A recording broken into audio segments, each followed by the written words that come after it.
उत्तम समारंभां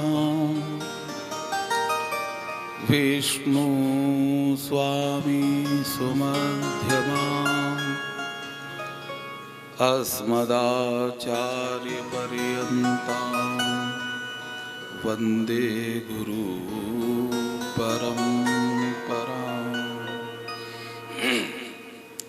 भक्ति भक्त भगवंत गुरु चतुर्नाम बपु एक, इनके पद बंदन किए नासहि विघ्न अनेक।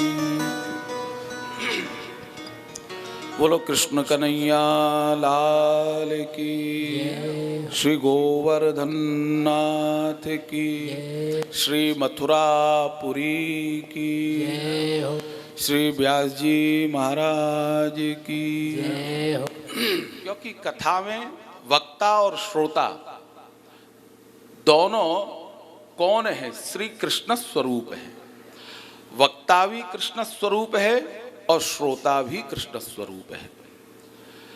अब उन दोनों से बढ़कर के तो कोई और हो नहीं सकता। तो बीच में जो भी है वो व्यवधान ही है और उसके अलावा कुछ भी नहीं है।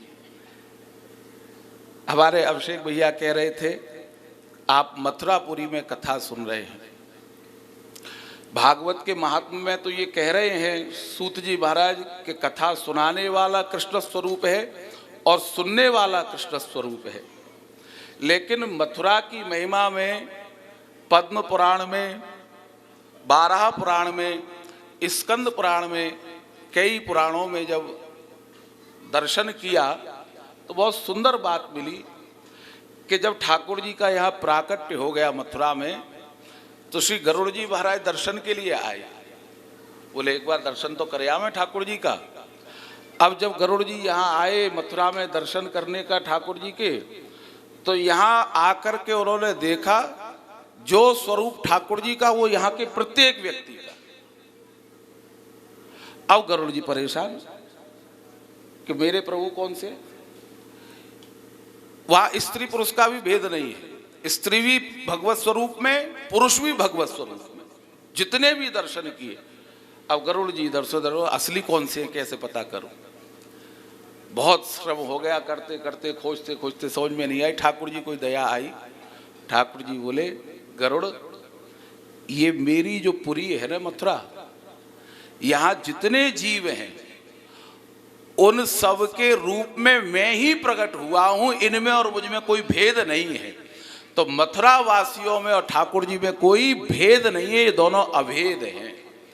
आप सब मथुरावासी हमको देखने में अलग अलग लग सकते हैं, लेकिन वस्तुतः श्री कृष्ण ही अलग अलग रूपों में भास रहे हैं।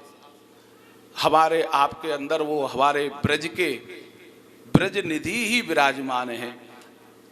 तो अभिषेक भैया कह रहे कि मथुरा के तो सब लोग कथा कहने वाले हैं, यहाँ कोई व्यास या आदि को कोई भेद नहीं है। आप क्यों नहीं कहोगे? क्योंकि आपको वो लाला है। मथुरा वाले इनको तो वो लाला है और लाला के गुणगान कौन नहीं गाएगा? जो भी कहेगा वो यहाँ सब व्यास हैं, सब सुखदेव हैं। आप सब धन्य हैं क्योंकि मथुरापुरी में आपको हमारा जन्म भयो है। हम बहुत भाग्यशाली हैं। पवित्र स्थली में आप सब पवित्र मास में भागवत की कथा सुन रहे हो। मैं तो ठाकुर जी से यही प्रार्थना करूँगा जीवन में सब कछु हमारे प्रारब्ध से मिल जाए, लेकिन भगवत प्राप्ति भागवत के माध्यम से होवे। आप सब पावन मार्गशीर्ष के मास में भागवत की कथा सुन रहे हो।